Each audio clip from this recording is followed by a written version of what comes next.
జ్ఞం వేదార్థప్రతిపాదకం ప్రాణసార సర్వజ్ఞం కృష్ణం వందే జగద్గురుం శ్రీకృష్ణార్యతనూజాతం కృష్ణతత్వప్రచారిణం భాగవత జీవనం వందే తం అనంతం ప్రణమామ్యహం.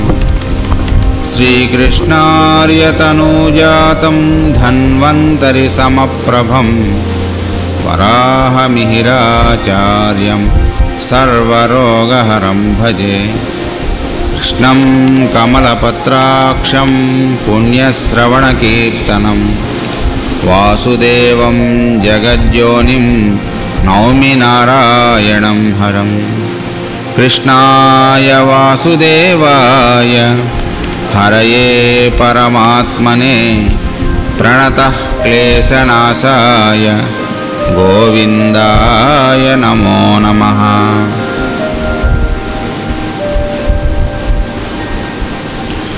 ఏ పాదాబ్జరజంబువేదతతియౌ ఏ పాదపద్మములందేపై చిన్నిన తేన జహ్నుసుతయౌ ఏ పాదముల్ ముక్తికి సోపానమ్ములు భక్తకోటికి అవే సొంపారు పాదాబ్జముల్ మా బాలంగలవు ఇంక ఎట్టి భయముల్ మాకేటికో శ్రీపతి.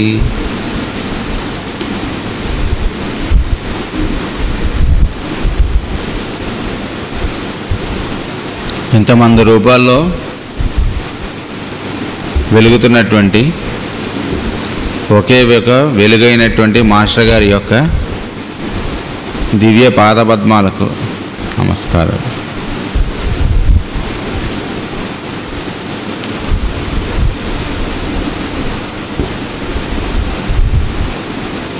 మాస్టర్ గారు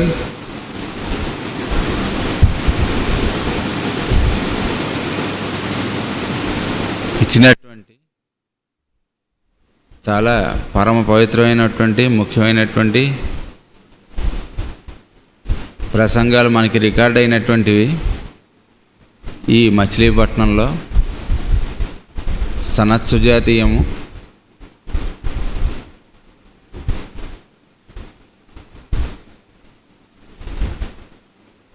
అనేటువంటి లెక్చర్స్ సనత్ సుజాతీయం గురించి చెప్తూ సనత్ సుజాతుల వారు మనకి నవలా సప్తకంలో దీని ప్రస్తావన వస్తుందన్నమాట. అంటే సనత్ సుజాతుల వారు అమ్మవారి శైలపుత్రి ప్రత్యక్షం అవుతుంది అడవిలో, మీ అందరూ చదివే ఉంటారు. ఆయన నమస్కారం పెట్టి, అమ్మా ఏంటి ఈ గుడ్డిరాజు చాలా అకృత్యాలు చేస్తున్నాడు అంటే ఆవిడ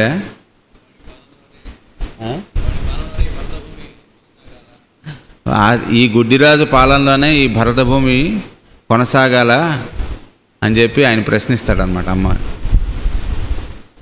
అమ్మ అంటుంది, ఎందుకు నీకు అతని మీద అంత కోపం, అతను మాత్రం నా పిల్లవాడు కాదా అంటే మన దృష్టిలో మనం ఎదుటి వాళ్ళని ఏ దృష్టితో చూస్తున్నామో దాన్ని బట్టి మనకి కర్మబంధం ఏర్పడుతుంది అని అందులో ధ్వని అన్నమాట. నువ్వు అతని మీద నీ కోపం ఉంది కాబట్టి నువ్వే నడిచి వెళ్ళి ఒక రోజున అతనికి హితవు చెప్పాల్సి వస్తుంది. అది అతనికి పనికి రాకపోయినా లోకానికి పనికి వస్తుంది అని చెప్పారు అమ్మవారు. అంటే మనం ఎవరితో మాట్లాడుతున్నాం, ఎవరి గురించి సేవ చేస్తున్నాం అనుకున్నా, ఎవరిని ఉద్ధరిస్తున్నాం అనుకున్నా, ఈ అనుకోవటంలో మనం చిక్కుబడుతూ ఉంటాం అన్నమాట. ఉన్న పనిని పెద్దలు చెప్పినట్టుగా ఆచరించడం తప్ప దాని మీద మన అభిప్రాయాలు అనేటువంటివి ఏర్పరచుకోవటం. అది చేసినప్పుడు మనం చిక్కుల్లో పడుతుంటాం. చిక్కుల్లో పడుతుంటే ఏం లేదు, మనం ఇబ్బంది పడటం. ఎవరన్నా మనని పొగిడితే బాగుంటుంది కానీ తిడితే మనం ఇబ్బంది పడతాం కదా. అతను చెప్పాడండి అప్పుడు ఏదో అతను ఏమన్నా చేస్తున్నాడా అంటే, చెప్పినటువంటి దాంట్లో మంచిదని నీకు అనిపిస్తే దాన్ని స్వీకరించి ఆచరించు, లేకపోతే వదిలిపెట్టేసేయి, నీ పని ఏదో నువ్వు చూసుకో. అంతేగాని నీ టైం వేస్ట్ చేసి ఆయన ఇలా అనుకుంటున్నాడు కాబట్టి మనందరం చెయ్యాలా ఏమిటి అంటే,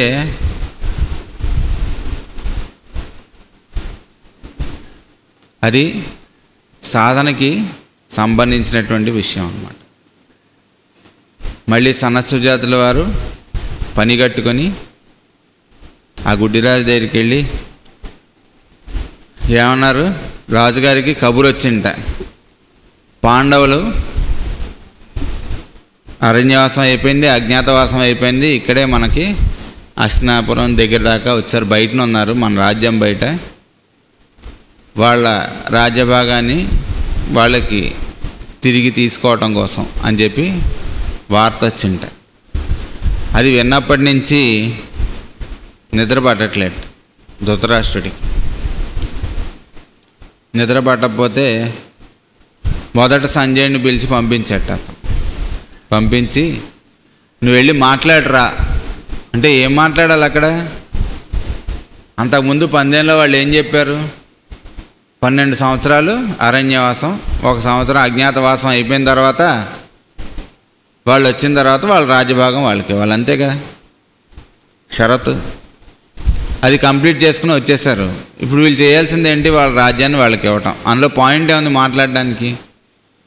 కానీ వెళ్ళి నువ్వు కొంచెం సర్దుబాటు చేసిరా అంటే, వాళ్ళ దగ్గర పాయింట్ ఉన్నా సరే వాళ్ళు ఇక్కడికి వచ్చి ఏం మాట్లాడకుండా మనం ఏం చెప్తే అది చేసేటట్టు మాట్లాడరా అని చెప్పాడు.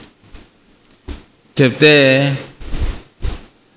చెప్పంగానే సంజయుడు తిట్టాడు, నీకు బుద్ధి లేదు, చేయాల్సిన పని ఎదురుకుండా ఉంటే అది చేయకుండా నువ్వేమో దూతలు గీతలు అంటున్నావు, ఏముంది అక్కడ పాయింట్ మాట్లాడడానికి? సరే నీ వంతు నేను అక్కడ తిట్లు తినొస్తాను, వాళ్ళు ఏం చెప్పారో నీకు చెప్తానులే అని చెప్పి వెళ్ళాడు. అక్కడికి వెళ్ళి వాళ్ళని చూసి మరి సంజయుడు మొదలుపెట్టాడు, మీరు ఆయన చెప్పినట్టు అజ్ఞాతవాసం అరణ్యవాసం అవన్నీ రేపు చూసుకుందాం సభలో, నువ్వురా చాలా రోజుల తర్వాత వచ్చావు, మా అందరికీ చాలా ఆనందంగా ఉంది నువ్వు రావడం, దా కలిసి భోంచేద్దాం, మిగిలిన విషయాలు మాట్లాడుకుందాం, రేపు సభలో చెప్దు కానిలే ఆయన ఏం చెప్పాడు అని చెప్పాడు. సరే మాట్లాడుకున్నారు, అయిపోయింది, సభ మొదలైంది.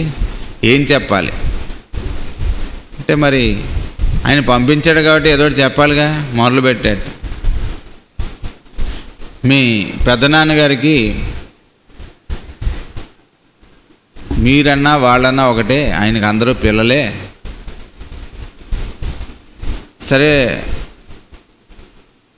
మరి మీరు ఎంతకాలం అరణ్యవాసంలో ఉన్నారు కాబట్టి, రాజ్యం లేకుండానే ఈ 13 సంవత్సరాలు మీరు జీవించారు కాబట్టి, మీకు అలవాటు అయిపోయింది కాబట్టి ఇంకా అలానే జీవించవచ్చు. కాబట్టి మీకు మళ్ళీ రాజ్యం మీద వాటి మీద ఇంకా ఈ బంధాలన్నీ ఎందుకు అంటే, మీ పని మీరు చెయ్యక్కర్లేదు, మేము కాజేస్తామని నైస్గా చెప్పాడు అని చెప్పాను. అంటే మాస్టర్ గారు చాలా గమ్మత్తుగా చెప్పారు. ఆ తర్వాత కృష్ణుడు వెళ్ళి చెప్పారు, అక్కడ ఎగ్జాంపుల్ ఇచ్చారు. ఏంటంటే, అవును కరెక్టే మీరు చెప్పింది, మా పెద్దనాన్నగారి పరాయి వాళ్ళు ఎవరు, చిన్నప్పుడు మేము రాగానే భోజనంలో విషం కల్పించారు పెట్టారు, పరాయి వాళ్ళు ఎవరున్నారు అసలు అక్కడ, పెట్టించిన తర్వాత మమ్మల్ని ఆ వారం నీళ్ళలోకి తోసేశారు, పరాయి వాళ్ళు ఎవరున్నారు అసలు, లక్కీళ్ళు కట్టించారు మాకు, అందులో మమ్మల్ని జాగ్రత్తగా ఉండమని చెప్పారు, పరాయి వాళ్ళు ఎవరున్నారు అసలు మనకి, అది కాస్త తగలబెట్టారు, పరాయి వాళ్ళు ఎవరున్నారు, మాయాజూదంలో వాళ్ళు గెలిచి అరణ్యవాసానికి వెళ్ళమన్నారు, పరాయి వాళ్ళు ఎవరున్నారు, అన్నీ పెద్దనాన్నగారు చెప్పినట్టే మేము కూడా చేస్తున్నాం కదా. అయితే షరతు ప్రకారం మాకు రావాల్సినటువంటిది రాజ్యం ఏదైతే ఉందో అది మాకు ఇప్పించాలి, అంతేగా మేము ఆయన చెప్పిన షరతునే మేము ఫాలో అవుతున్నాం తప్ప మాకేం ప్రత్యేకంగా లేదు అని చెప్పాడు. ఇంకేం మాట్లాడతాడు? అయినా ఇప్పుడు మీకు రాజ్యమే కావాలనుకోండి, అయినా యుద్ధం అవి మంచిది కాదు కదా అన్నాడు. మేము ఇక్కడ ఎవరూ యుద్ధం అనుకోవట్లేదే. మేమేమనుకుంటున్నాం? మేమేం అనుకోవట్లే. ఆ షరతు ప్రకారం మేము అరణ్యవాసం చేసాం, అజ్ఞాతవాసం చేసాం, వచ్చాం. ఇప్పుడు మేము చేయాల్సింది ఏం లేదు, చేయాల్సింది మీరు మా రాజ్యభాగం మాకు ఇవ్వడం అనేటువంటిది మీ కర్తవ్యం. మీరు చేయాలి, మేము దాన్ని తీసుకొని మళ్ళీ మేము ఇదివరకు ఎలా ఉన్నాం అలా ఉంటాం. ఇందులో యుద్ధం ప్రసక్తి మీ ఇక్కడేం రావట్లేదు అంటే అక్కడ హస్తినాపురంలో మీరు అనుకుంటున్నారా అందుకేనా ఈ పదం వచ్చింది అని అడిగారు. ఏం పాయింట్? మేము ఇక్కడ ఏం యుద్ధం అనుకోవట్లేదే. అప్పుడు ఏం పెట్టారు? అది మీరు ఆచరిస్తారని మేము ఇక్కడ ఉన్నాం అంటే అయితే మీరు అక్కడ యుద్ధం అనుకుంటున్నారన్నమాట, ఇచ్చే సద్బుద్ధి మీకు లేదన్నమాట అని చెప్పారు. చెప్పిన తర్వాత ఏవో చెప్పవలసినవి చెప్పారు. అతను వెనక్కి వచ్చాడు. వెనక్కి రాగానే ధృతరాష్ట్రుడు వెయిట్ చేస్తున్నాడు. పంపించాడు కదా, ఏం చెప్పారు వాళ్ళు? ఏం చెప్పారు అన్నాడు. రేపు పొద్దున్న సభలో చెప్తానులే, నాకు నిద్ర వస్తుంది, వెళ్ళి పడుకుంటున్నా, అలసిపోయానని చెప్పాడు. ఆ రోజు రాత్రికి నిద్ర పట్టట్లేదు. ఏం చెప్పారో ధర్మరాజు. చెప్పేదేమిటి, వీడు చేయాల్సింది చేయడం, ఎగరగొట్టేవాడికి నిద్ర పట్టదు, అంతకన్నా ఏం లేదు. ఒక స్టూడెంట్ ఉన్నాడు అనుకోండి, సంవత్సరం అంతా చదివిన తర్వాత కదా ఎగ్జామ్ పెడతారు. సంవత్సరం అంతా చదవలేదు, ఎగ్జామ్స్ వచ్చేసాయి, నిద్ర పట్టదు, అప్పుడు చదవడం మొదలు పెడతాడు. అలాగా చేయాల్సినది మనం చెయ్యకపోతే భయం వేస్తుంది అన్నమాట, భయం. అప్పుడు విదుడిని పిలిపించి నాకు నిద్ర పట్టట్లేదు అన్నాడు. ఎందుకు పడుతుంది?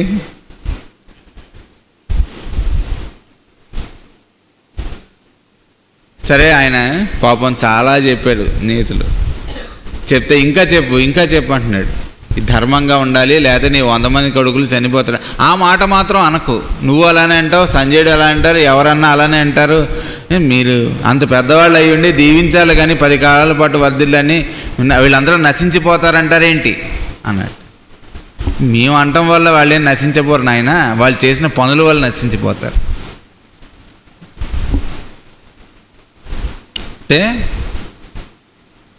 మనకేవో ఇంట్లో కష్టాలు వచ్చాయనుకోండి, ఏదో మన అబ్బాయి 10th క్లాస్ రాశాడు, తప్పాడు. ఆ మాస్టర్ గారికి మేము ఇన్ని సంవత్సరాల నుంచి పేరు చేస్తుంటే ఆయన మమ్మల్ని చల్లగా చూడలేదండి. ఆయన వేడిగా చూస్తారా? అందరినీ ఒకే రకంగా చూస్తారా ఆయన? మాస్టర్ గారు అంటే అది ఇందాక అమ్మవారు ఏమన్నారు, వాడు మాత్రం నా పిల్లాడు కాదా అంటే, వాడు ఎవడైనా తప్పు చేస్తే వాడంతా శిక్షించేటట్టయితే ఇంకా అమ్మవారేంటి? అమ్మ అంటే క్షమించే గుణం కదా. మాస్టర్ గారు చెప్తారు ఏంటంటే, ముఖ్యంగా మన ఇక్కడ విశాఖపట్నం జిల్లా వాళ్ళు, మా జిల్లా వాళ్ళు విగ్రహారాధన చేయకూడదు, చెయ్యకండి మీరు, చాలా ప్రమాదం అన్నారు. ఎందుకంటే దాన్ని నైవేద్యం పెట్టకపోతే దేవుడికి కోపం వస్తుందండి. నైవేద్యం పెట్టకపోతే కోపం వచ్చేవాడు దేవుడు ఏమిటి? లేకపోతే దాన్ని నైవేద్యం పెట్టకపోతే చాలా ప్రమాదం. మాస్టర్ గారు ప్రేయరు రోజు 2 పూట్ల చేయకపోతే చాలా ప్రమాదం. ఏం లేదు, నువ్వు మాస్టర్ గారు అనుకుంటున్నావు కాబట్టి ఆయన చెప్పింది ఫాలో అవ్వాలి అనుకుంటున్నావు కాబట్టి, సాధనలో మనకి మంచిది అనిపించింది చేద్దాం అనుకున్నావు కాబట్టి నీకు మార్గం ఇస్తున్నారు. ఇలా మాస్టర్స్కి ఒక ఆయన పెద్ద ఆయన ఆ థియోసాఫికల్ సొసైటీ పెట్టిన కొత్తల్లో ఒక ఉత్తరం రాశారట. ఏంటంటే, మాస్టర్ గారు మీరు చాలా మిరకిల్స్ చూపిస్తారు కదా, మీరు లండన్లోను అమెరికాలోను న్యూయార్క్ సిటీలోను అలా పెద్ద పెద్ద సిటీల్లో కనుక వచ్చి ఆ మిరకిల్స్ చూపిస్తే అప్పుడు జనాలు అట్రాక్ట్ అవుతారు, అప్పుడు మనకి చాలామంది జనాలు ఇందులోకి జాయిన్ అవుతారు, వాళ్ళందరూ ఉద్ధరింపబడతారు కదా. ఒరే వెధవా, ఆ దుకాణం నువ్వు పెట్టుకుని నా మీద పడి ఏడుస్తావేంటి రావట్లేదని. Let your theosophical society go to dogs అని రాశారు ఆయన. లెటర్స్ చదువుకోవచ్చు, అవి ప్రింట్ అయ్యాయి కూడా. అంటే ఒక సొసైటీ పెట్టుకోవాలి నువ్వు అనుకున్నావు, అందులో బాగుపడదామని నువ్వు అనుకున్నావు. నువ్వు ఎలా బాగుండాలి అనుకుంటే మార్గం చెప్పాం, కానీ మా మార్గంలోకే అందరూ వచ్చేయాలంటానికి ఇదేం రిలీజియన్ కాదు నాయన, ఇదేం మతం కాదు. ఇందులోకి వస్తే కానీ ఎవరు ఉద్ధరింపబడరు, ఇందులోకి రాకపోతే ఇంకా మీకు పుట్టగతులు లేవు, అలాంటివి ఏం చెప్పరు పెద్దవాళ్ళు. మనం వెళ్ళి మేమేం చేసుకోవాలంటే దానికి మార్గం ఆయన చెప్తారు. అంటే మార్గం చెప్పారు కాబట్టి మనం అందరం చేస్తున్నామా? ఇన్ని సంవత్సరాల నుంచి పొద్దున మాస్టర్ గారండి ఏం చేయాలండి అని చెప్పారు. చెప్తే పొద్దున 6 గంటలకి సాయంత్రం 6 గంటలకి ప్రేయర్ చేసుకొని ఆయన అని చెప్పారు. అంటే కొంతకాలం మనకి బ్రహ్మాండంగా పొద్దున ప్రేయర్ చేస్తాం, సాయంత్రం ప్రేయర్ చేస్తాం. పొద్దున 5 గంటలకే లేచి అంతా రెడీ చేసి స్నానం చేసి శుభ్రం చేసుకొని ఇస్త్రీ బట్టలు వేసుకొని వీలైతే జింక చర్మం కూడా వేసుకొని ధ్యానం చేసి ప్రేయర్ చేసుకొని అని కొంతకాలం అయిన తర్వాత ప్రేయర్ ఏముంది పొద్దున సాయంత్రం మాస్టర్ సీన ఇంతేనా ప్రేయర్ అంటే? అంతే. ఇంతేనా అనుకున్నవాడికి అంతే. అందులో ఏముంది అంటే ఏం ఉండదు. గోపికలందరూ వేణువుని అడిగారట, ఏంటి స్వామివారు మమ్మల్నైనా విడిచి కొంతసేపు ఉంటారేమో కానీ నిన్ను మరీ దగ్గరే పక్కనే పెట్టుకుని ఉంటారు ఎందుకని, ఏంటి నీలో ఏంటి స్పెషాలిటీ ఏముంది అని అడిగారు. ఏమో మీరే చూడండి అన్నారు.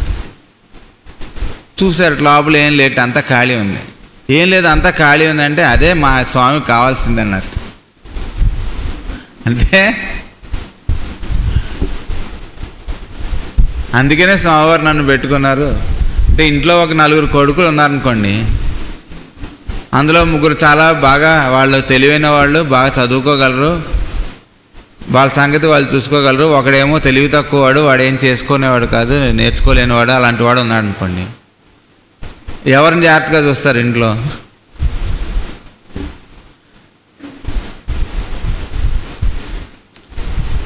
అంటే మనం ఎవరైతే తెలివి తక్కువ వాళ్ళు అనుకుంటున్నామో, ఎవరైతే బలహీనలు అనుకుంటున్నామో, ఎవరైతే ఏది చేతకాలం వాళ్ళు అనుకుంటున్నామో, ఎవరికైతే ఏవి రావనుకుంటున్నామో వాళ్ళకి విజ్ఞానం అందించడానికి, వాళ్ళకి సేవ చేయడానికి, ఎవరికైతే అవకాశం లేదో వాళ్ళకి ఆరోగ్యం గురించి చెప్పడానికి, వాళ్ళని ఆరోగ్యాన్ని కలిగించడానికి, భవరోగాలు తీర్చడానికి నేను దిగి వచ్చాను అని మాస్టర్ గారు చెప్పారు. అంటే ఆయన రచనలు కానీ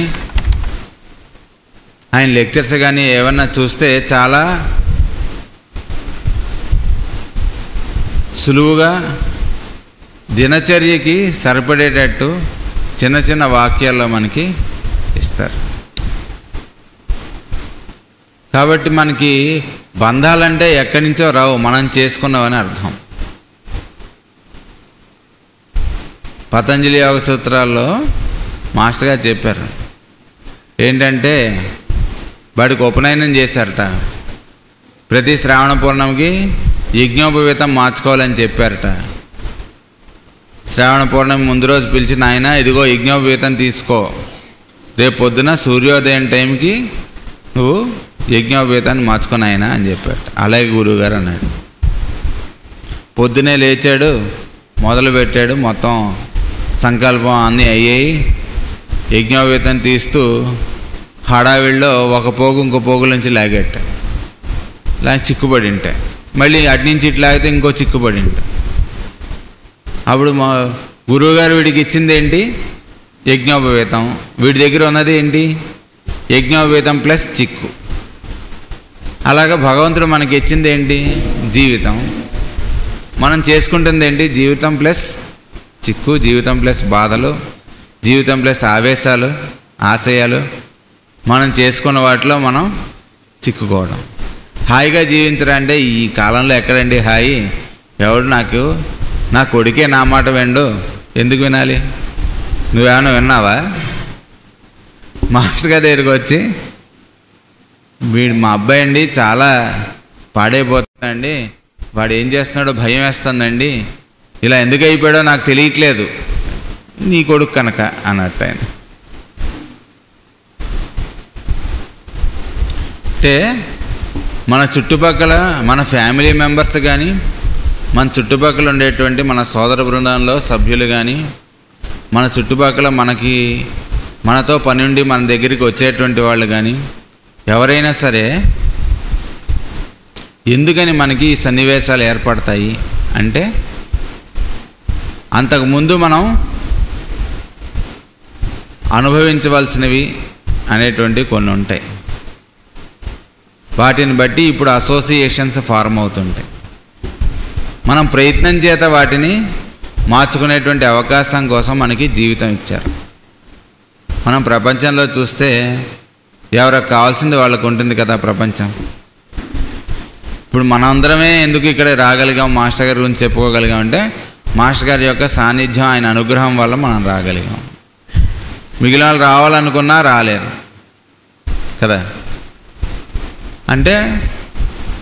అంటే మాస్టర్ గారికి ఏమైనా పార్షియాలిటీ ఉందా అంటే, మీరు రావాలి మీరు రాకూడదని ఆయన ఏమైనా సెలెక్ట్ చేశారా? అలా చేయరు పెద్దలు ఎప్పుడు. మనకి బుద్ధి పుట్టి వాళ్ళ దగ్గరికి వెళ్ళటం అనేటువంటిది మనకు సంబంధించినటువంటి విషయం. వెళ్ళి ఒకసారి వాళ్ళ దగ్గరికి చేరిన తర్వాత వాళ్ళు ఎన్ని జన్మలైనా మనని గైడ్ చేయడం అనేటువంటిది వాళ్ళ పద్ధతి, వాళ్ళ పని అది. అయితే ఒక్కొక్కసారి ఏంటంటే ఒక్కొక్కరిని ఒక్కొక్క పని కోసం వాళ్ళు నియమిస్తారు. ఇప్పుడేదో నువ్వు ఎక్కి ఏవో 4 నీకు తెలిసిన మంచి మొక్కలు చెప్పరా అని ఎక్కించారు అనుకోండి. ఆ రోజు ఏదో నేను ఇన్ని పుస్తకాలు చదివాను కాబట్టి ఎక్కించారు అనుకోవచ్చు నాలాంటి వాడు. కానీ మనం ఒక మంచి పని చేయడం చెడ్డ పని చేయడం అనేటువంటిది మన మీద ఆధారపడి ఉంటుంది అన్నది సగమే సత్యం. ఒక మంచి పని మన ద్వారా జరుగుతుంది కానీ మన వలన జరగదు అని చెప్పారు మాస్టర్ గారు. మనం సెలెక్ట్ చేశారనుకోండి, నేను బాగా సాధన చేశాను కాబట్టి నన్ను సెలెక్ట్ చేశారు అనిపించవచ్చు. కానీ అలా ఉండదు. మనం రోజు పొద్దునే దీపం వెలిగిస్తాం కదా ఇంట్లో. మనం రోజు అగ్గిపెట్టి ఉంటుంది మనకి, రోజు అందులోంచి ఒక పుల్ల తీసి దీపం వెలిగిస్తాం. ఈ పుల్ల బాగా సాధన చేసింది కాబట్టి దేవుడి దగ్గర వెలిగించడానికి వాడుతున్నాను అనుకుంటామా ఏమండి? లేకపోతే ఆ పుల్ల నేను చాలా సాధన చేశాను కాబట్టి ఇవాళ నన్ను సెలెక్ట్ చేశారు దేవుడి దగ్గర దీపం వెలిగించడానికి అనుకుంటుందా? అదేం లేదు. ఆయన అనుగ్రహం చేత మనం దీనికి వాడబడుతున్నాం అంతే. అగ్గిపుల్లకి అది చేసిన సాధనకి ఏం సంబంధం లేదు, ఆ రోజు అది ఉపయోగపడుతుందా లేదా అన్నది. చూసారా? అలాగే మనం ఈ జీవితంలో ఉపయోగపడుతున్నామా లేదా అనేటువంటిది మన సాధన అనేటువంటిది మనకు సంబంధించిన విషయం. మనం సెలెక్ట్ చేశారు, లేకపోతే ఒక డిస్పెన్సరీలో కూర్చుని సేవ చేసుకోగలిగే అవకాశం ఇచ్చారు. మనం సద్వినియోగం చేసుకుంటే ఈ రోజు కాకపోతే ఏ రోజుకైనా ఆ రోజు వస్తుంది. అంటే మనం ఉపయోగించి దేవుడి దగ్గర దీపం వెలిగించగలిగేటువంటి అవకాశం వస్తుంది. అప్పటిదాకా ఏం చేయాలంటే మనం ఏదైతే చేస్తున్నామో మాస్టర్ గారు మనకి ఏదైతే పని ఇచ్చారో అది చేస్తూ ఉండటమే. అంతే తప్ప కొంతకాలం చేసేటప్పటికి ఏమవుతుందంటే ఫస్ట్ మనం కూడా చేస్తున్నాం, మనం కూడా పాల్గొంటే బాగుండు అని చెప్పి ఒక డిస్పెన్సరీకి మొదలుపెట్టి కొన్ని రోజులు అయిన తర్వాత ఏంటో మనం చేస్తున్నట్టు ఎవరూ చేయట్లేదు అనిపిస్తుంది. వీళ్ళందరూ తప్పులు తడకలు చేస్తున్నారు, వీళ్ళందరికీ ఏంటో మాస్టర్ గారి దగ్గరికి వస్తారు కానీ వీళ్ళందరూ ఏంటి, అసలు వీళ్ళు చేసేది ఏంటి, వీళ్ళ సాధన ఏంటి, మీరు చేసేదేంటి, మీరు అవన్నీ మానేయండి, నేను చెప్పినట్టు చేయండి అనిపిస్తుంది. అంటే మనం చేస్తున్నదే సాధన అని మన ఉద్దేశం. మాకు మాస్టర్ గారి పుస్తకం చదవాలనుందండి. చదవండి. ఏం చదవమంటారు? సరే ఏదో ఒకటి చెప్తారు పుస్తకం పేరు. కానీ మాకు అది చదవాలనిపిస్తుందంటే వద్దు, ఒకటి చదువు, అది నువ్వు ఫస్ట్ అర్థం చేసుకో. అది అర్థమైన తర్వాత జీవితంలో ప్రాక్టీస్గా పెట్టుకుంటే అప్పుడు నీ జీవితం సార్థకం అవుతుంది. అంతేగాని 4-5 పుస్తకాలు చదివితే నీకేమి రాదు అని చెప్పడానికి మనం ఎవరం? వాడి బుద్ధికి ఆ రోజు మాస్టర్ గారు ఏం చదవాలని పుట్టిస్తారో అది చదువుతాడనేటువంటి సహృదయత్వం మనకు ఉండాలి. మన అడిగితే మనకి తోచింది చెప్పాలి తప్ప వాళ్ళు చేస్తున్నటువంటి దాన్ని ఆపేయకూడదని భగవద్గీతలో చెప్పారు. వాడు ఏదో సాధన చేస్తున్నాడు, వీళ్ళందరూ పామర్లు, వీళ్ళు చేస్తున్నటువంటిది తప్పు, ఏంటి వీళ్ళందరూ ఇదో భక్తి అంటారా, ఇదో సాధన అంటారా అని ఇంకోళ్ళు మిగిలిన వాళ్ళలో తప్పులు పడడం అనేటువంటిది ఫస్ట్ ఒక పెద్ద జబ్బు. మనం రెక్టిఫై చేసుకోవాల్సినవి ఒకటి చేయవలసింది, ఒకటి చేయకూడదు, 2 చెప్పారు మాస్టర్ గారు. చేయవలసింది ఏంటంటే మాస్టర్ గారు ఏదైతే మనకి నిర్దేశించారో, లేకపోతే మన లోపల నుంచి మనకి ఎప్పుడైతే ఒక మంచి పని చేయాలనిపిస్తుందో దాన్ని మిగిలిన వాళ్ళకి ఇబ్బంది కలగకుండా, మనకి ఇబ్బంది కలగకుండా ఆచరించడం జీవితంలో ఫస్ట్ పాయింట్. అది చేయకూడదు ఏంటి? ఇంకోళ్ళతో కంపేర్ చేసుకోవడం, లేకపోతే ఇంకోళ్ళలో తప్పులు చూడడం చేయకూడదు. ఇంకోళ్ళలో ఉన్న తప్పుల గురించి మాట్లాడడం. ఈ 2 ఎవరైతే ఒకటి చేయడం, ఒకటి మానేయడం చేయగలుగుతారో ఆటోమేటిక్గా దేనికి అంటుకోకుండా, దేని నుంచి బాధ చెందకుండా ఉండటం అనేటువంటిది వాళ్ళకి ఆనాటికి మొదలవుతుంది. ఎందుకు ఇన్ని సాధనలు ఇచ్చారు? ఎందుకు ఆయన డిస్పెన్సరీ వర్క్ ఇచ్చారు? ఎందుకు గురు పూజలు ఇచ్చారు? ఎందుకు మనందరినీ కలిపి ఒక చోట చేర్చడం, ఒక 10 మంచి మాటలతో ఒకళ్ళు చెప్పడం, ఇంతమంది వినడం అనేటువంటి నాటకం ఎందుకు జరుగుతుందంటే ఆయన యొక్క ప్రెజెన్స్ని మనందరం కలిసి ఒక చోట పొందడం కోసం, అంతకన్నా ఏం లేదు.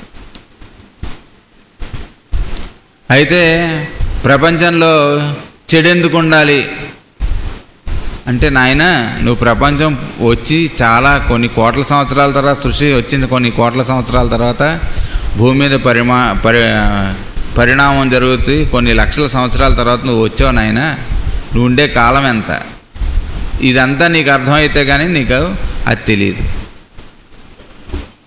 అవన్నీ ఎందుకు ఉండాలి అని నువ్వు అడగడానికి వీలే. నువ్వేం చేసుకోవాలో అది నీకు సంబంధించినటువంటిది, కానీ ప్రకృతి ఎప్పుడు అన్నీ కలిపే ఉంటాయి. ఒక రామాయణం, మహాభారతం అవి మనం పెద్దలు కథలు చెప్పినప్పుడు పెద్దలు ఏం చెప్తారంటే అందులో ఎలా ఆచరించాలి, మనం ఏం చేయాలి అనేటువంటి ధర్మమూర్తులైనటువంటి మూర్తులు కొంతమంది వాళ్ళు జీవితంలో ఆచరించినటువంటి సన్నివేశాలు ఉంటాయి. అలానే కొంతమంది అధర్మంగా ఆచరించినటువంటి సన్నివేశాలు ఉంటాయి. ఏది ఆచరించాలి, ఏది ఆచరించకూడదు, ఎందుకని వాళ్ళని ధర్మాత్ములు అన్నారు, ఎందుకని వీళ్ళని ధర్మాత్ములు అనలేదు అనేటువంటి కాంట్రాస్ట్ ఎందుకు చూపించారంటే మనకి జీవితంలో ఏది ఆచరించాలి అనేటువంటిది మనం తీసుకోవటం కోసం, ఏది ఆచరించకూడదు అనేటువంటిది తీసుకోవటం కోసం 2 ఉంటాయి.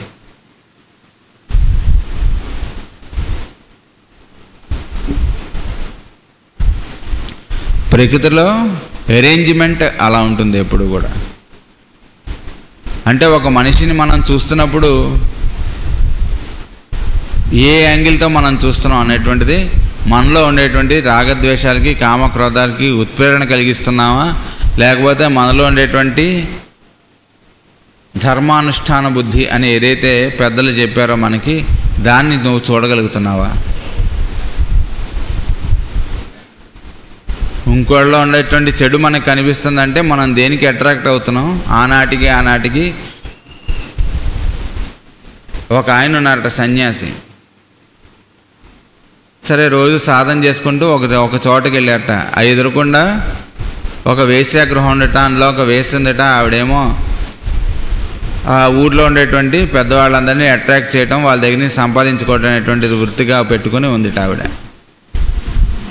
సరే ఈయన రోజు చూస్తూ ఈవిడ అసలు ఏమిటి వీడి జీవితాన్ని రోజు వెళ్ళి నువ్వేం చేస్తున్నావు, అసలు ఇదంతా తప్పు, నువ్వు చేసేటువంటిది పాపం, నువ్వు మార్చుకో, నువ్వు బాగుపడాలి అని చెప్తున్నారు. అంతవరకు బాగానే ఉంది. దాంతో ఐడెంటిఫై అయినారు. ఏంటి వీళ్ళలో పాపమే ఉంది, పాపకర్మలు చేస్తున్నాను రోజు వెళ్ళి ఆవిడ్ని దూషించడం మొదలుపెట్టారు. ఆనాటి కొంతకాలం అయ్యేటప్పటికి ఆవిడికి ఏమైంది, నిజమే ఏంటి, నా జీవితం ఏంటి, నా ఇదేంటి, నేను మార్చుకోవాలని చెప్పి ఆవిడ మార్చుకుని ఆవిడ జీవితంలో సాధనలోకి ముందుకెళ్ళి ఆవిడ మంచిగా మారిపోయింది. ఈయన రోజు ఆవిడలో చూస్తున్నటువంటి పాపం చేత ఈయన ఏమయ్యాడు అంటే ఉండేటువంటి సాధన అవన్నీ పోయి రోజు కళ్ళు మూసుకునేటట్టుకి ఇదే గుర్తొస్తుంది. ఏమిటి ఆవిడ చేసే పని, ఇదేనా ఆవిడ చేసేటువంటిది, సమాజాన్ని పాడు చేస్తుంది అని చెప్పి తను భ్రష్టుడైనాడు.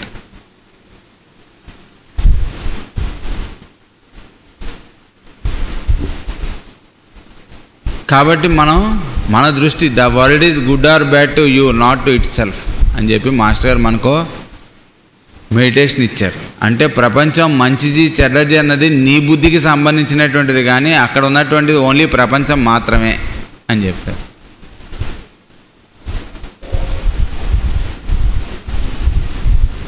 అంటే సాధన అనేటువంటిది ఎవరికి వాళ్ళకి సంబంధించినటువంటిది. నేను యోగిని కాబట్టి నా భార్య కూడా యోగిని అవ్వాలి, నా పిల్లాడు కూడా యోగి బాలయోగి అవ్వాలి అంటే అదేం సాధ్యమయ్యే పని కాదు నాయన. వాళ్ళందరూ ఎందుకని అలా ఉన్నారంటే నీకు క్లాస్ రూమ్ ఏంటంటే ఇల్లు, ఫస్ట్ క్లాస్ రూమ్ ఇల్లే. ఎప్పుడు ఫస్ట్ వీడికి బుద్ధి పుట్టి వీడేదో చేద్దాం అనుకున్నాడు అనుకోండి, డొక్క చింపేస్తా అనేటువంటి చోట పుట్టాడు వీడు. నాన్న మనం రోజు పొద్దున్న ప్రేయర్ చేసుకుందాం, మాస్టర్ గారు ఇచ్చారట, నోరు మొయ్యి, ప్రేయర్ లేదు గీర్ లేదు, నోరు మూసుకుని నీ పని చూసుకో, పనికన్నా మించిన ప్రేయర్ ఏమిట్రా అన్నాడు అనుకోండి. సరే వాడు ఫోన్లే నాన్నగారు కదా, ఏనాటికైనా మనకి ఛాన్స్ వస్తుంది కదా, మన ఛాన్స్, అప్పుడు మనం ప్రేయర్ మొదలు పెడదాం అనుకున్నట్టు వాడు. వీడికి 65 ఏళ్ళు వచ్చే వరకును వాళ్ళ తండ్రి గారు ఉన్నారట 90 ఏళ్ళ వరకు. అప్పుడు సాధన మొదలుపెట్టేట్టు వీడు. మరి ఏం చేస్తాడు పాపం, 60 ఏళ్ళు అయిపోయి ఇంకా స్థాయికి వచ్చేసాం, అయ్యో చేసుకోలేకపోయామే అని చెప్పి కనీసం అప్పుడు స్టార్ట్ చేసేట. చేస్తే ఏమవుతుంది, స్టార్ట్ చేయడం అనేటువంటిది ముఖ్యం అన్నమాట. అయ్యో నా లైఫ్ వేస్ట్ అయిపోయిందే, చేసుకోలేకపోయినా అని చెప్పి మిగిలిన రోజులు కూడా మనం వేస్ట్ చేసుకుంటే ఏమవుతుంది. ఇందాక చెప్పుకున్నామే పరీక్ష ముందు చదవడం అని. ఆ విద్యార్థి కనీసం 4-5 రోజులే ఉన్నాయి పరీక్షకి, నేను ఎప్పటివరకు చదవలేదు అని ఏడుస్తున్నాను. ఇప్పటి నుంచి చదవరా అంటే ఆ చదివినటువంటి 4 మొక్కలు ఏదైనా ఎగ్జామ్లో వస్తే వాడు రాస్తే పాస్ అయ్యేటువంటి అవకాశం వాడికి ఉంటుంది. కానీ ఇన్ని రోజులు చదవలేకపోయినా ఇప్పుడు ఈ 4 రోజులు చదివితే నేనేం పాస్ అవుతానో ఏడిస్తే వాడు ఎలాగో ఫెయిల్ అవుతాడని అర్థం. అంటే ఎప్పుడైనా స్టార్టింగ్ పాయింట్ మనకి మంచి బుద్ధి పుట్టినప్పుడు చేయటం అనేటువంటిది ఫస్ట్ మనం అలవాటు చేసుకోవాలి. అలాగే ఆయన ఆ 65 ఏళ్ళ దగ్గర నుంచి మొదలుపెట్టి ఏదో అతను చూసి చేశాడు. అప్పుడు ఏమవుతుంది అంటే భగవద్గీతలు ఇచ్చారు దీనికి. ఎవరైతే ఈ అటెంప్ట్ ఒకసారి స్టార్ట్ చేసి వాళ్ళ జీవితంలో ఎప్పుడైతే స్టార్ట్ చేస్తారో మళ్ళీ వెనక్కి తిరగడం అనేటువంటిది ఈ ఒక్క విషయంలో ఉండదు నాయన అన్నట్టు. ఈ శరీరం వదిలిన తర్వాత నెక్స్ట్ ఏ ఇంట్లో పుడతాడు వాడు, రోజు పొద్దునే సంధ్యావందనం చేసేటువంటి ఇంట్లో పుట్టేటవాడు రోజు పొద్దునే వాళ్ళ నాన్న లేపి, నాయన లే, భగవంతుడి దగ్గర కూర్చో, సంధ్యావందనం నేర్చుకో, జాగ్రత్తగా సాధన చేసుకో అనేటువంటి ఇంట్లో పుడతాడు. సరే, ఆ ప్రివిలేజ్ అనేటువంటిది ఉంటుంది. అంటే నేను మొదలుపెట్టండి, నేను ఏం చేస్తున్నా మా ఆయన ఎప్పుడు గుర్తించట్లేదండి, నన్ను ఎప్పుడూ దూషిస్తుంటాడని ఆవిడ, లేకపోతే నేను ఏదో మంచి పని చేద్దామని ముందుకెళ్తుంటే మా ఆవిడ అసలు చేయనివ్వదండి, ఏంటి పొద్దునే ఈ పూజ పునస్కారం ఏదో గురువుగారు వచ్చినట్టు చేయొచ్చు కానీ రోజు ఏంటి ఇవన్నీ ఇంట్లో నాన్సెన్స్గా ఉంది అని చెప్తుందండి, చేసుకోవడానికి వీలు కావట్లేదు. ఎందుకని వచ్చారు అంటే అంతకుముందు మనం ఏం చేసామో ఆ లింక్స్ అనేటువంటివి ఉంటాయి. దానివల్ల ఈ జన్మలో మనం ఇవన్నీ ఉన్నా సరే మనం ఒక మంచి పని చేద్దామని మంచి బుద్ధి పుట్టినప్పుడు చేస్తామా చేయమా అనేటువంటి టెస్ట్ పెట్టడం కోసం మనని ఆ రకమైనటువంటి ఎన్విరాన్మెంట్లోకి ప్రకృతి దించుతుంది అని చెప్పారు మాస్టర్ గారు. ఫస్ట్ క్లాస్లో మన ఇల్లుట, దాంట్లో అడ్జస్ట్ అవ్వడం మనకి తెలియాలట. భార్యతోనూ తల్లిదండ్రులతోనూ పిల్లలతోనూ అందరితో కూడా మన సాధన వాళ్ళెవరికి అడ్డు లేకుండా చూసుకోవడం అనేటువంటిది ఫస్ట్ మనం ప్రాక్టీస్ చేయాలి. మన సాధన వల్ల ఎవరికి ఇబ్బంది కలగకుండా ఉండటం అనేటువంటిది మనం ప్రాక్టీస్ చేయాలి. అలానే మనం ఏదైనా ఊరు వచ్చినా సరే, ఎవరింట్లో అన్నా ఉన్నా సరే, మిగిలిన వాళ్ళకి ఎవరికి ఇబ్బంది కలగకుండా మనం మన పనులు చేసుకోవడం అనేటువంటిది ప్రాక్టీస్ చేయాలి. ముందు మనం చేయాల్సినటువంటి ప్రాక్టీస్లు అవి. మన సాధన వల్ల కానీ, మాట వలన కానీ, చేష్టల వలన కానీ ఇంకోళ్ళకి ఇబ్బంది కలగకుండా ఉండడం అనేటువంటిదే సాధన. దానికోసం మిగిలినవన్నీ కూడా వచ్చాయి. ఎందుకని మనం రోజు షోడశోపచార పూజ చేసుకోవాలి? ఎందుకని మనం ఏదో విగ్రహాన్ని పెట్టుకొని మనకి ఇష్టదేవతనో దేన్నో ప్రార్థించుకోవాలి? మోక్షం వస్తుంది కాబట్టి. మోక్షం అంటే ఏంటి అంటే ఒక్కొక్కరికి ఒక అభిప్రాయం ఉంటుంది. మోక్షం అంటే అక్కడికి వెళ్ళిన తర్వాత అక్కడ ఇంద్రుడు ఉంటాడు, ఒక సభ ఉంటుంది, అందులో మనకు సింహాసనం వేస్తారు, అందులో కూర్చుంటే అప్సరస్సులు వచ్చి డ్యాన్స్ చేస్తుంటారు, ఏదో మన సినిమాలో చూస్తాం. అలా ఉంటుంది ఆ మోక్షం అంటే అనుకోవచ్చు. లేకపోతే అక్కడ మనకు కావాల్సినటువంటి అంత ఆహారం ఉంటుంది, అందులో మనకు కావాల్సినటువంటి గుత్తి వంకాయ కూర రోజు 3 పూట్ల పెడతారు, తినచ్చు, హాయిగా ఉంటుంది. ఇక్కడ సాధన చేసుకుంటే అక్కడికి వెళ్ళిన తర్వాత పనికొస్తుంది, అదే మోక్షం అంటే అనుకోవచ్చు నాలాంటి వాడు. లేకపోతే ఎవరితో వచ్చింది వాళ్ళు అనుకోవచ్చు. ఏంటంటే మోక్షం అంటే ఇంకా అక్కడికి వెళ్ళిన తర్వాత ఇవేం అక్కర్లేదు, అక్కడికి వెళ్ళిన తర్వాత సాధన, దేవుణ్ణి నమస్కారం చేసుకోవడం ఏం అక్కర్లేదు, హాయిగా ఉండొచ్చు, మనం కావాల్సింది తినచ్చు, ఎక్కడ పడితే అక్కడ తిరగచ్చు, అడిగేవాడు ఉండడు, పనిష్మెంట్స్ ఏమి ఉండవు, మనకి ఇష్టం వచ్చినట్టు మనం ప్రవర్తించవచ్చు అనుకోవచ్చు. అంటే మోక్షం అంటే మన అభిప్రాయం తప్ప అక్కడ ఉండేది ఏంటో మనకు తెలియదు కదా. మనం ఇది వదిలేసిన తర్వాత స్థితి మనకు ఎలా తెలుస్తుంది? కానీ మాస్టర్ పెద్దలు ఏం చెప్పారు? మోక్ష స్థితి అంటే ఎక్కడ ఉండదురా, నువ్వు ఉన్నప్పుడే, నువ్వు ఎప్పుడైతే హాయిగా ఉంటావో అది నీకు మోక్ష స్థితి, ఎప్పుడైతే నువ్వు బాధతో ఉంటావో అదే నీ నరక స్థితి అని చెప్పారు. అంటే సాధన పోనీ ఇన్ని బాధల్లో ఎందుకంటే నేను ఉండటం, సూసైడ్ చేసేసుకుంటే దీన్ని వదిలేస్తే మనకు కావాల్సిన చోట పుట్టచ్చు అంటే నీ ఇష్టం కాదు ఎక్కడ పుట్టాలో. ఇప్పుడు ఇచ్చింది నీకు అవకాశం, తర్వాత ఈ అవకాశం వస్తుందో రాదో ఎవడు చెప్పగలడు? అంటే బర్త్స్ అండ్ రీబర్త్స్ మేము చదివామండి, ఇలా ఇలా చేస్తే అక్కడక్కడ పుట్టచ్చండి.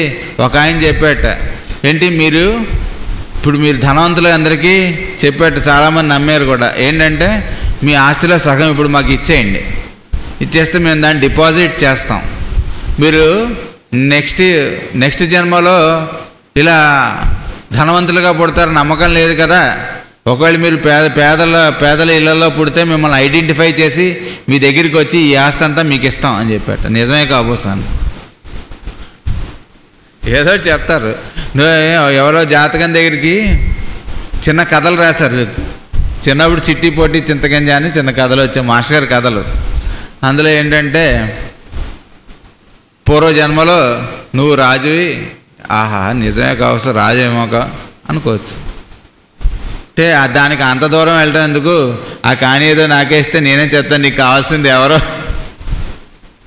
నెక్స్ట్ జన్మలో ఏమవుతాం? ఈ జన్మలో నువ్వు చేయాల్సింది అయిపోతే అప్పుడు నెక్స్ట్ జన్మ గురించి అడగచ్చు. ఈ జన్మలో నువ్వు చేయాల్సినవన్నీ అయిపోయాయా? నీ సాధన పూర్తయిందా? మాస్టర్ గారు చెప్పినట్టు చేయగలుగుతున్నావా?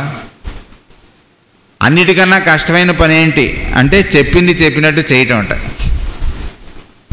అంటే మనం చెప్పింది కొంచెం చెప్పనట్టన్నా చేస్తాంట, లేదా చెప్పిన దానికన్నా ఎక్కువనే చేస్తాంట. అంటే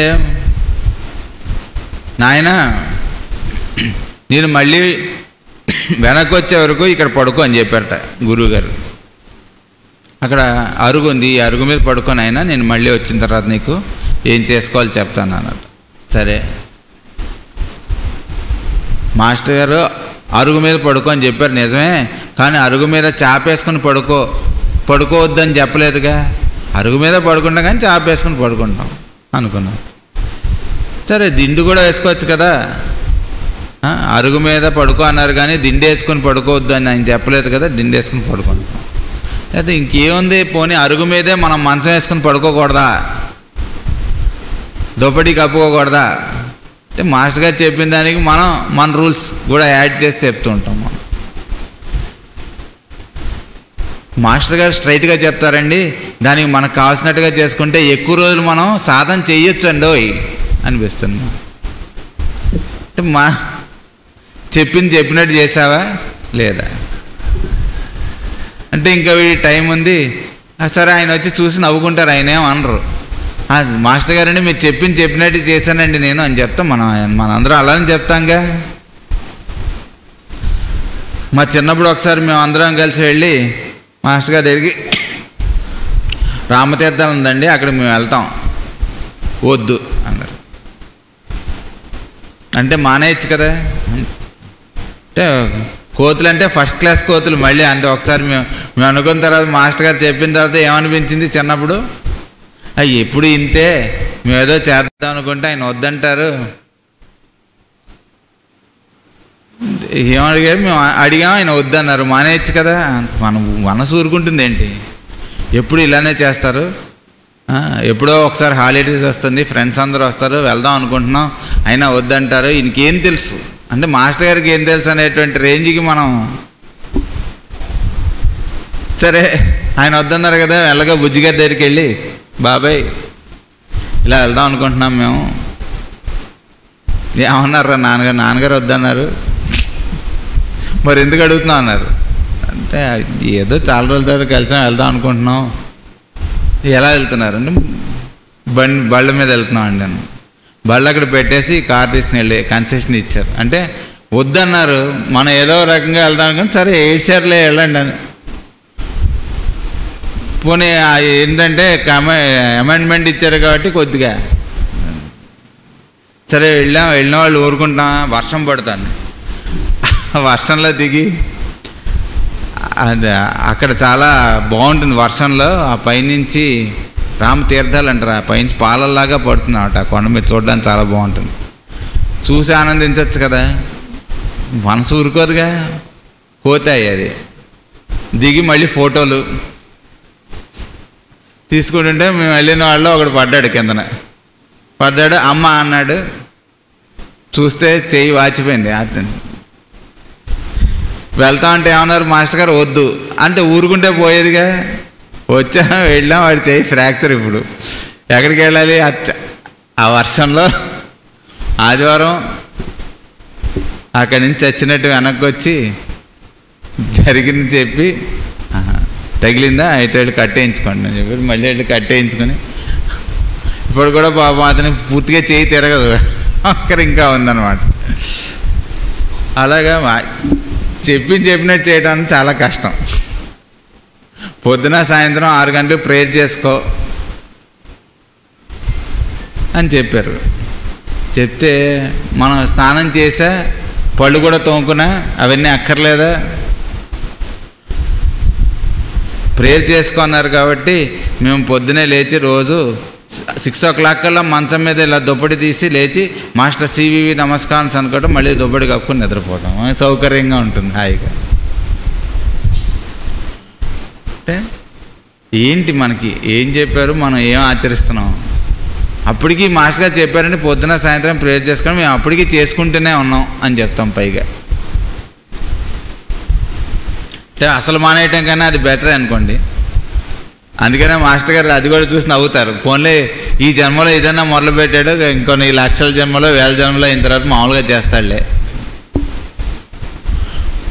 మనం ఏవో వెళ్ళి మా అబ్బాయి అసలు మాట వింటలేదండి, ఇవన్నీ చేస్తున్నాడండి, ఎలాగనంటే ఏం పర్లేదు నాయన అంటే.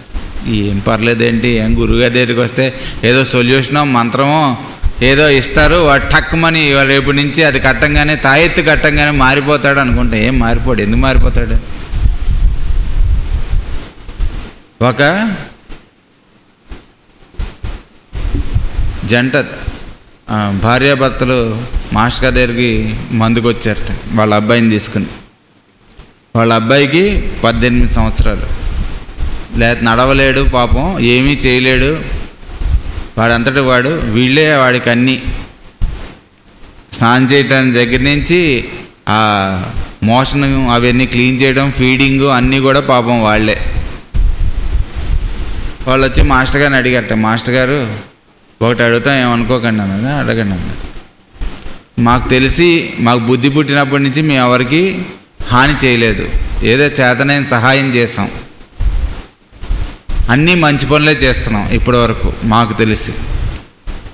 మరి మాకు ఒక్కగానో ఒక కొడుకు పుట్టాడు, వాడు కూడా ఇలా పుట్టాడండి, ఇప్పుడు ఏం లేదు, మేము చేసినటువంటి దోషం ఏమిటి అని అడిగారట మాస్టర్ గారిని. ఒక 2 నిమిషాలు చూసి వాళ్ళని, మాస్టర్ గారు కిందటి సంవత్సరంలో వీడు మీ పాలేరు, వాడి చేత శుభ్రంగా చాకరీ చేయించుకుని తిండి పెట్టకుండా వాడిని మార్చేశారు మీరు. ఆ కర్మఫలం అనిపించడానికి ఈ జన్మలో మీకు వాడు కొడుకే పుట్టాడు. కాబట్టి ఈ జన్మలో మీరు చేసుకున్నటువంటిది వాడికి బాగా సేవ చేశాడు, విసుక్కోకుండా ఇన్ని సంవత్సరాలు చేశారు. వాడు చచ్చిపోతే బాగుండని మీరు కనుక అనుకుంటే ఇంకో 10 సంవత్సరాలు బతికేవాడు. మీరు అలా అనుకోలేదు కాబట్టి మ్యాక్సిమం ఇంకో 2 మంత్స్లో చనిపోతాడు వాడు, ఆ బంధం విడిపోతుందని చెప్పారు. కరెక్ట్గా 2 మంత్స్ తర్వాత ఆ అబ్బాయి శరీరం వదిలేస్తాడు. అంటే మన మైండ్ మీద వాళ్ళతో ఉండేటువంటి అసోసియేషన్స్ న్యూట్రలైజ్ అవ్వాలి. అప్పటి వరకు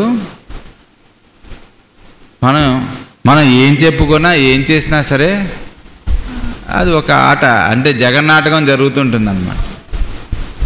మనొక 10 మంది వచ్చి గురుగారు గురుగారు అంటే మనమే గురుగారు అనిపిస్తుంది కదా. వెనకాల గురుగారి పటం ఉంది, మనం దుకాణం ఓపెన్ చేస్తాం, తలుపులు తీస్తున్నాయి, అటు నుంచి వెళ్ళే వాళ్ళందరూ ఇలా అంటున్నారు అనుకోండి, మనకే పెడుతున్నారు అనిపిస్తుంది. వెనకాల గురుగారిని మర్చిపోతాం మనం. గురుగారికి పెడుతున్నారు, వాళ్ళందరూ వెనకాల గురుగారు నమస్కారం పెడుతుంటే మనం కూడా నమస్కారం నమస్కారం అంటుంటాం, వాళ్ళు మనకు పెడుతున్నట్టు. కరోనా విపరీతమైనటువంటి సెకండ్ వేవ్లో బాగా బయటని చాలా కేసులు ఉన్నాయి, అందరికీ ఆక్సిజన్ తగ్గిపోతుందని విపరీతంగా అందరూ భయపడిపోతున్నారు. అలాంటి టైంలో ఒక అతను వచ్చారు పాపం, ఆయనకి 65 ఏళ్ళు. మా అబ్బాయి హాస్పిటల్లో ఉన్నాడండి, ఆక్సిజన్ రేటు 40కి పడిపోయింది. 40 పడిపోతే మనం ఏం చేయగలం? గురువుగారికి పెదముత్తే ఫోన్ చేసాం, మీ దగ్గరికి వెళ్ళమన్నారు, మీ దగ్గర మందు తీసుకోమన్నారు అని చెప్పారు. సరే మందు ఏదో ఇచ్చాం, వాడు ఏదో బతికాడు. తర్వాత ఆయన పళ్ళు తీసుకొచ్చి ఇచ్చారు, ఇచ్చి మీరు బతికించారంట. నేను బతికిన అయితే అందరినీ బతికించగలిగేవాడిని కదా, మందు వేసిన వాళ్ళు అందరూ బతకాలి. బతికారా? అలా కాదు. గురువుగారు ఏం చెప్పారు, వాడి దగ్గర మందు తీసుకో అంటే అక్కడే తగ్గిపోయింది. గురువుగారు తగ్గిపోతుందని చెప్పినవాడే తగ్గిపోయింది ఆల్మోస్ట్. మనం ఏదో మందు ఇచ్చే అవకాశం మనకి ఇచ్చారనమాట, అంతే. అందువల్ల బతికాడండి మీ అబ్బాయి. పెద్దముత్తే వెళ్ళి గురువుగారికి ఇవ్వండి అని చెప్పారు. అది మనకి టెస్ట్. మనం వీడేమనుకుంటున్నాడో చూడడానికి చెప్పారుగా ఆ జయ విజయుల కథల్లో. వాళ్ళు సనక సనందనాథులు వచ్చారట, ఇన్ని లోకాలు వాళ్ళు నారాయణనే చూశారట, అన్నిట్లోనూ, అందరిలోనూ, అన్ని వస్తువుల్లోనూ, అందరి ప్రవర్తనలో కూడా. అంటే వాడు మంచిగా ప్రవర్తిస్తున్నాడా చెడ్డగా ప్రవర్తిస్తున్నాడా మన స్కేల్స్ తీసేసి నారాయణ చూడటం మొదలుపెట్టారట. ఆ రోజుకి ఒక్కొక్క లోకాన్ని దాటుకుంటూ సత్యలోకం దాకా వెళ్ళారట. దాటే దగ్గరికి అక్కడికి రాగానే వాళ్ళకి ద్వారపాలకులు కనిపించారట. అంటే అప్పటిదాకా నారాయణనే చూస్తున్న వాళ్ళకి విడిగా ద్వారపాలకులు కనిపించారట. కనిపించేటప్పటికి వాళ్ళ కళ్ళు ఎరుపెక్కాయట. ఎందుకంటే అరే ఇక్కడ దాకా బాగానే వచ్చారు కదా, స్వామిని చూస్తే ఇక్కడ మళ్ళీ మేమెందుకు మీకు విడిగా కనిపించాం అని. అందుకంటే వాళ్ళ కళ్ళు ఎరుపెక్కాయి. వీళ్ళు ఎక్కడి నుంచో వస్తున్నారో, వాడు ఆల్రెడీ అక్కడ ఉన్నవాళ్ళు ఎవరు అంటే వాళ్ళు సేవకులే అయి ఉండొచ్చు.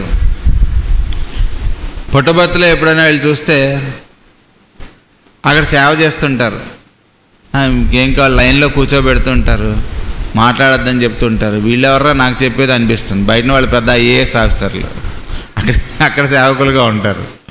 అలాగే మన స్కేల్స్లో చూసేటువంటి విషయం కాదు అది. అక్కడ సేవకులుగా ఉన్నారంటే వాళ్ళు ఎలాంటి వాళ్ళు, ఎంత సాధన చేశారో మనం ఎలా చెప్పగలం?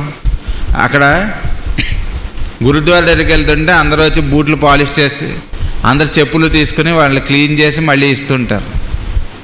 అమృత్సర్లో గోల్డెన్ టెంపుల్ దగ్గర అంటే వాళ్ళు వీళ్ళందరూ చెప్పులు తుడుస్తున్న వాళ్ళ అంటే కాదు. ఒకసారి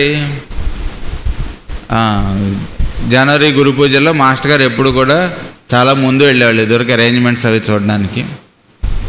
వెళ్ళి అక్కడ అన్ని అరేంజ్మెంట్స్ చూస్తుండేవాళ్ళు. ఒకసారి అక్కడ ఈ ల్యాబొరేటరీలు అవి ఉన్నాయన్నమాట. ఉంటే అవన్నీ క్లీన్ చేయాలి, రేపు పొద్దునకల్లా క్లీన్ చేయించి పెట్టండి రా అన్నారు. అలాగే ఎవరికో చెప్పాం, కడిగే వాళ్ళకి వాళ్ళు రాలేదు. ఆయన పొద్దున చూశారు. చూసి సరే కొంచెం అయింది, ఆ మీటింగ్ అవుతుంది. సడన్గా మాస్టర్ గారు ఎవరికి కనిపించలేదు, ఎక్కడున్నారో తెలియదు. పోనీ ఎవరికి చెప్పలేదు. సరే వెళ్ళి చూస్తే గబగబా ఆయన చీపురు గట్ట బకెట్ తీసుకుని వెళ్ళి ఆయన క్లీన్ చేయడం మొదలుపెట్టారు. అయితే అందరికీ హడలు ఎత్తిపోయింది, కాళ్ళు చేతులు. అలా ఏం చెప్పారు, పొద్దునకల్లా క్లీన్గా ఉండాలి అంటే వాళ్ళు ఎవరో వచ్చి చేస్తారు అనేటువంటి దుర్బుద్ధి మానేసి మనం ఆ చెప్పినట్టు చేయటం అనేటువంటి దగ్గర రాకపోతే వాళ్ళకి ఏం లేని నామోషం మనకన్నమాట. అలాగా వాళ్ళు అక్కడ ఉండేటువంటి పొజిషన్ని బట్టి మనం జడ్జ్ చేయడం అనేటువంటిది జరగదు. అంటే మన దృష్టిలో వాళ్ళు ఎలా ఉన్నారు అనేటువంటిది మనకు అందేటువంటి విషయం కాదు. ఎవరిలో అయినా సరే don't under estimate any one అని చెప్పారు. వాడు చిన్నవాడు కాబట్టి వాడిని అండర్ ఎస్టిమేట్ చేయడం, మనకన్నా తక్కువ అవకాశం కలిగిన వాడు కాబట్టి, లేకపోతే మనతో అవసరం ఉండి మనకు దగ్గరికి మందుకు వచ్చిన వాడు కాబట్టి వాడు తక్కువ వాడు అనుకోవద్దు అని చెప్పారు. అక్కడికి వెళ్ళి వాళ్ళని విడిగా చూశారు కాబట్టి లోపలికి వెళ్ళడానికి వీలు లేదు అని తలుపులు మూసుకుపోయాట. మేము ఎంత సాధన చేసాం, ఏమిటి కావాలంటే భూలోకానికి వెళ్ళాడు, మేమేం చేసాం? అదేగా మనం చెప్పేది మాస్టర్ గారి దగ్గరికి వెళ్ళి మేమేం చేసాం వాళ్ళని అడగండి కావాలంటే అంటుంటాం. చేశాం కాబట్టి మాకు ఎలిజిబిలిటీ ఉంది కాబట్టి మీరు తీయాలి, మీరు తప్పు చేశారు కాబట్టి మిమ్మల్ని శపిస్తున్నాం అని చెప్పి వాళ్ళని శపించారు. శపించేటప్పటికి ఆయన ప్రత్యక్షం. ఆయనకి ఎప్పుడు కరెక్ట్ టైమింగ్ తెలుసు, ఎప్పుడు రావాలో ఏం చేయాలో ఆయనకి తెలుసు. మనం అనుకున్నప్పుడు వాళ్ళు చేయరు. ఏంటనండి అప్పటికే మాస్టర్ గారు చెప్పాం, ఇంకా ఆయన మమ్మల్ని చల్లగా చూడలేదు అనుకుంటాం. మనకి ఏది ఎప్పుడు కావాలో ఆయనకి తెలుసు అనేటువంటి నమ్మకం మనకు ఉందో లేదో ఆయన టెస్ట్ చేస్తుంటారట. సరే వచ్చి వాళ్ళని శపించారు, వీళ్ళని శపించాల్సిందే కరెక్టే అన్నట్టు ఆయన కూడా అని వీళ్ళ వంక చూసేట. వీళ్ళు ఏమనుకుంటున్నారో చూద్దాం. వీళ్ళేం అనుకోవట్లేట. అంటే ఇలాంటివి చాలా చూశారు వాళ్ళు అని చెప్పారు మాస్టర్ గారు అక్కడ. అంటే వీళ్ళు కూడా అవునండి మీరేంటండి వాళ్ళ సైడ్ తీసుకుంటారు మాస్టర్ గారు, ఇన్ని రోజుల నుంచి మీ పక్కన మేముంటే మీ సేవకులుగా ఇక్కడ ఉంటే మీరు చెప్పిన పని మేము చేస్తున్నావా లేదా? వాళ్ళు ఏం అనలేదు. వాళ్ళు చెప్పిస్తే అలాగే అన్నారు. అంటే ఎవరన్నా కోపం వచ్చి మన ఏదన్నా అన్నారనుకోండి, సర్లే అంటే అన్నాళ్లే అని మన పని మనం చేసుకుంటున్నావా, లేకపోతే మాస్టర్ గారు పని చెప్పిన పని చేస్తున్నావా, లేకపోతే వాడు వీడు అనుకుంటున్నాడని మానేస్తున్నావా అనేటువంటిది మనం ఎవరికి వాళ్ళు చూసుకోవాల్సిన విషయం. కాబట్టి మాస్టర్ గారు ఒక ప్రేమలేఖలని రాశారు. అందులో ఒక్కొక్క లెటర్ చదువుతుంటే ఎంత చిన్న చిన్న వాక్యాల్లో ఆయన మన కోసం ఎంత దిగి వచ్చి మనకి అందించారో.